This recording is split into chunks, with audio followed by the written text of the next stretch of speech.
ये 84 सीटों पर ही बीजेपी की सुई क्यों जाकर अटक गई? आप लोग 200 के पार, टोलबाजी, भ्रष्टाचार, टेप लीक किया, तमाम तरह की चीजें हुई, लेकिन पश्चिम बंगाल की जनता ने भारतीय जनता पार्टी को इस तरह से खारिज क्यों कर दिया?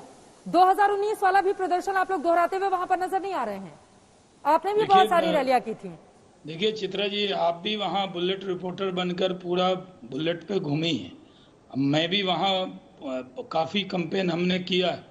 इतनी रिस्पॉन्स, इतना लोगों का उत्साह परिवर्तन के लिए, लोगों साफ दिख रहे थे। हम 3 एमएलए की पार्टी थे। हम जब 200 का टारगेट हमने बनाया तो कई बार उस पर लोग कहते भी थे कि कसौटी पर हम अपने टारगेट से कसे जाएंगे, लेकिन लोगों में एक बहुत उत्साह था। लेकिन क्या करें, अगर ममता विरोधी वोट में लगता है कि लेफ्ट और कांग्रेस ने जो वोट काटा वो हमारे ही वोट काट लिया।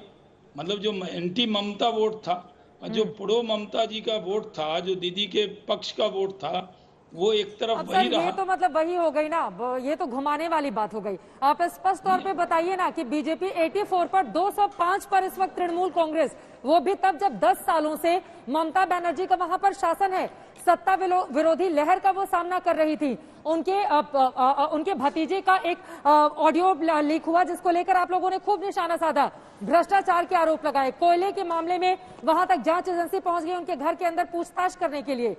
ये सब कुछ काम नहीं आया चुनाव में।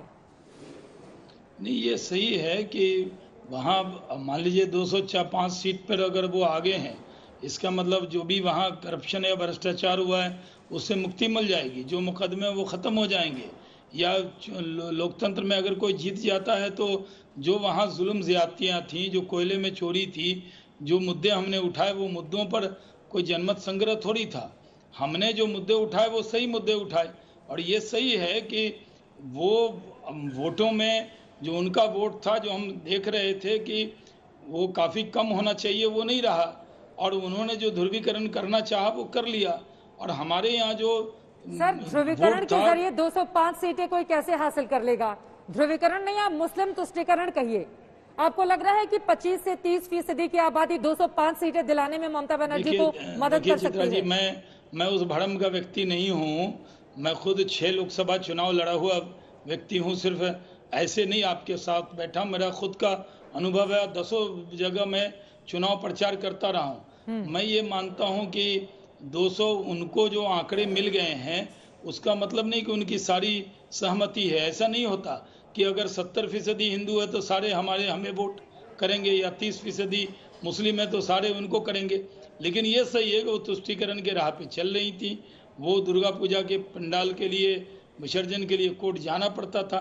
ये सब जो सामाजिक मुद्दे थे वो हमने उठाए। शाहनवाज जी, क्या ऐसा है, देखिए बीजेपी कई दफा अपनी तरफ से ये कहती है कि हम बिना सीएम के चेहरे के जाते हैं, मोदी जी के चेहरे पर वो वोट पड़ता है, लेकिन जब भी कोई सामने बहुत ही सशक्त चेहरा रहता है, जैसे अगर आप दिल्ली ले लीजिए जहां पर अरविंद केजरीवाल का चेहरा रहता है, वहां सामने अगर आप चेहरा नहीं देते हैं तो लोगों को विकल्प समझ नहीं आता। नकारे तो हम स्वीकारेंगे किसे?